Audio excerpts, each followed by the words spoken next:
नमस्कार, आप देख रहे हैं मौसम तक चैनल पर नेशनल वेदर बुलेटिन 14 नवंबर के लिए। मैं हूं देवेंद्र त्रिपाठी। दोस्तों, 14 नवंबर के दिन यानी शुक्रवार को कैसा मौसम रहेगा भारत भर में, आइए जानने का प्रयास करते हैं। अभी जो सर्दी पड़ रही है वो जारी रहेगी या उसमें कुछ कमी आएगी, इसकी भी बात करेंगे। दरअसल बंगाल की खाड़ी पर सक्रियता थोड़ी बढ़ने वाली है। आप देख सकते हैं कि पूरब से आने वाली जो नमी है, जो चीन के ऊपर तूफान पहुंचा था, उसके कमज़ोर होने के बाद अब वो उसने जो मध्य क्षेत्रों की एनर्जी थी, भूमध्य रेखा के आसपास की जो एनर्जी थी जिसे अपने में मिला रहा था, उसने एक तरह से कह सकते हैं कि छोड़ दिया है। अब यहाँ की हवाएं थोड़ा सा एक्टिव हो रही हैं और ये बंगाल की खाड़ी में कुछ न कुछ डेवलपमेंट आने वाले समय में करने वाली हैं। तो इन हवाओं के प्रभाव से थोड़ा परिवर्तन हो रहा है। इधर की हवा जैसे ही प्रभावशाली होगी, जो ऊपर से आ रही उत्तर की हवा है, जिसके चलते छत्तीसगढ़ और ओडिशा सहित झारखंड, बिहार और पश्चिम बंगाल समेत महाराष्ट्र और मध्य प्रदेश, गुजरात, राजस्थान समेत उत्तर प्रदेश समेत सभी जगहों पर तापमान में गिरावट हो रही है। कुछ समय में जब ये इधर से स्ट्रॉन्ग सिस्टम कोई बनेगा, इधर से हवा चलेगी तो परिवर्तन आ जाएगा।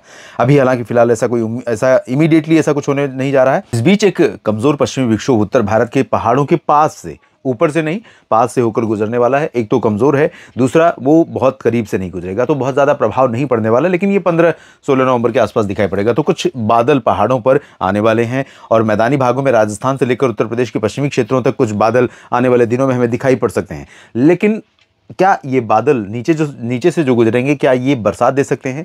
और यहाँ से जो परिवर्तन होने वाला है वो किन राज्यों को प्रभावित करने वाला है इमीडिएटली, ये सब कुछ समझने का प्रयास करते हैं इस वीडियो में। तो आइए जानते हैं क्या संभावनाएं बारिश की दिखाई दे रही हैं। सबसे पहले तो आपको बता दें कि उत्तर भारत के पहाड़ों पर जो WD पहाड़ों के पास से गुजरेगा, वो 15 से उसका थोड़ा बहुत असर क्लाउड के रूप में दिखाई पड़े। बारिश के रूप में तो फिलहाल अभी हमें 14 नवंबर को बिल्कुल नहीं दिखाई देगा, ना तो बादलों के रूप में, ना ही बरसात के रूप में।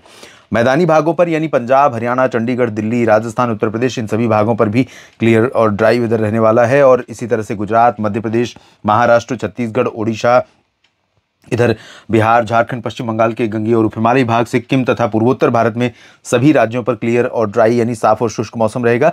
और दक्षिण भारत में भी आंध्र प्रदेश के रायलसीमा और उत्तरी तटवर्ती क्षेत्रों पर, तेलंगाना और आंतरिक कर्नाटक के तमाम उत्तरी जिलों पर मौसम पूरी तरह से साफ और शुष्क रहेगा। दक्षिणी आंतरिक कर्नाटक के कुछ भागों पर और केरल, लक्षद्वीप तथा तमिलनाडु के तटों पर हवा ऐसी आ रही है जिससे आर्द्रता यहाँ पर बढ़ रही है और कुछ क्लाउड फॉर्मेशन होगा। तो यहाँ पर थोड़ी बहुत बरसात होने की संभावनाएं बन रही है, जिसमें नेल्लोर भी प्रभावित हो सकता है। और आंतरिक तमिलनाडु के क्षेत्रों पर बिल्कुल क्लियर वेदर रहेगा, ऐसा नहीं है। अनुमान यह है दोस्तों कि नेल्लोर से लेकर अनंतपुर तक बादल दिखाई देंगे और चित्रदुर्गा तथा हसन और बेंगलुरु पर भी बादल दिखाई देंगे। और ये बादल भले ही यहाँ पर बरसात नहीं दे, लेकिन क्लाउडिंग कुछ इस तरह की रहेगी जिसको देख करके आप ऐसा अनुभव कर सकते हैं कि बरसात होने वाली है। तो कुल मिलाकर के दक्षिण भारत के क्षेत्रों पर बंगाल की खाड़ी का जो इम्पैक्ट है वो धीरे धीरे बढ़ रहा है और नॉर्थ ईस्ट मानसून यहाँ पर एक्टिव हो रहा है। नॉर्थ ईस्ट मानसून के कमजोर रहने के कारण ही दक्षिण भारत के क्षेत्रों में बरसात नहीं हो रही थी और नहीं हो रही है। अब बात करते हैं तापमान की। तो तापमान कई जगहों पर जो सामान्य से कम बना हुआ है, उसके पीछे वजह उत्तर की वो हवा है जो पहाड़ों से होकर और यूरोप तथा मध्य एशिया से जो ठंडी हवा आ रही है, पोलर वोर्टेक्स की यानी उत्तरी ध्रुव की, उसका प्रभाव है, जिसके कारण तापमान में बड़ी गिरावट हुई है। और अब ये हवा अभी फिलहाल अगले 24 घंटों में यानी 14 नवंबर के दिन भी संभावना यह है कि अमृतसर, लुधियाना, पटियाला, बरनाला, मोगा, मनसा, संगरूर से लेकर के पूरे पंजाब में, और इसी तरह से चंडीगढ़, अंबाला, पंचकुला, करनाल और कुरुक्षेत्र से लेकर हिसार, सिरसा, रेवाड़ी, गुरुग्राम, फरीदाबाद, पलवल, राष्ट्रीय राजधानी दिल्ली और मेरठ, मुरादाबाद, सहारनपुर, बरेली, झांसी, ललितपुर, कानपुर से लेकर के प्रयागराज तक, वाराणसी, सोनभद्र, मिर्जापुर, अयोध्या और जौनपुर, प्रतापगढ़ में, इन सभी जगहों पर, साथ में पूरे राजस्थान में इंक्लूडिंग जयपुर, अलवर, चुरू, सीकर, झुंझुनू, भरतपुर, दौसा, करौली, धौलपुर, टोंक, सवाई माधोपुर, भीलवाड़ा, अजमेर, इन सभी रीजन पर उत्तर की हवा का प्रभाव बना रहेगा।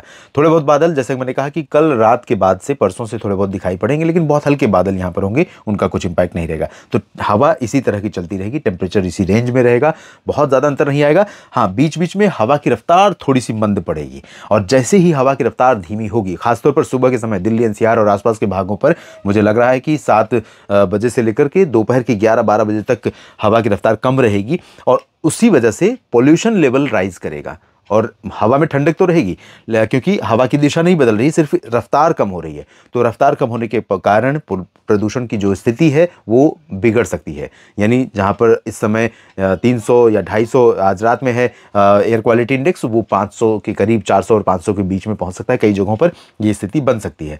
तो कई जगहों पर लोगों के लिए दिल्ली एनसीआर समेत आसपास के उत्तरी क्षेत्रों में कई जगहों पर परिस्थितियां जो हवा की है वो अनुकूल नहीं, विपरीत हो सकती हैं। तो थोड़ा सावधानी बरतें, मास्क पहनें, खुले में बहुत जॉगिंग न करें, बहुत ऐसी एक्टिविटी न करें फिजिकल जिससे कि लंग्स को नुकसान पहुंचे, यानी फेफड़ों को ये प्रदूषित हवा ज़्यादा नुकसान पहुंचा पाए।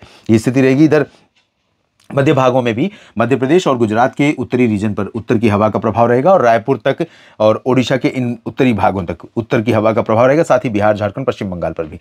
लेकिन इन सभी भागों पर हवा जल्दी ही अपना रुख बदलने वाली है, परिवर्तन होने वाला है, टेम्परेचर बढ़ेगा और प्रयागराज ही नहीं, प्रतापगढ़ समेत इधर पूर्वी उत्तर प्रदेश में कई जगहों पर, पूर्वी मध्य प्रदेश, इन सभी भागों में तापमान में जल्दी ही परिवर्तन होने वाला है। और ये सर्दी, ऐसा लगेगा कि अभी सर्दी शुरू ही नहीं हुई है, कहाँ थी सर्दी, इस तरह की परिस्थितियाँ हो सकती हैं जल्दी ही, और वो कई दिनों तक प्रिवेल कर सकती है। इधर पूर्वोत्तर राज्यों में भी सामान्य सर्दी पड़ेगी और दक्षिण तथा मध्य भारत के बाकी हिस्सों में भी सामान्य सर्दी पड़ेगी, इंक्लूडिंग महाराष्ट्र। तो इस तरह की सर्दी, सामान्य सर्दी नहीं, जो अभी सर्दी जारी है, लगभग उसी तरह का मौसम बना रहेगा। हालांकि महाराष्ट्र और दक्षिणी मध्य प्रदेश, दक्षिणी गुजरात के भागों पर हवा की दिशा धीरे धीरे बदल चुकी है, जिसके कारण यहाँ पर टेम्परेचर पहले से ही मैक्सिमम और मैक्सिमम टेम्परेचर तो ज़्यादा राइज नहीं कर रहा है, लेकिन मिनिमम टेम्परेचर जो बिलो नॉर्मल बना हुआ था नागपुर, जलगांव या नंदुरबार, धुले, नासिक, इन सभी भागों पर थोड़ा सा ऊपर जा रहा है और ऊपर जाएगा क्योंकि हवा बदल चुकी है।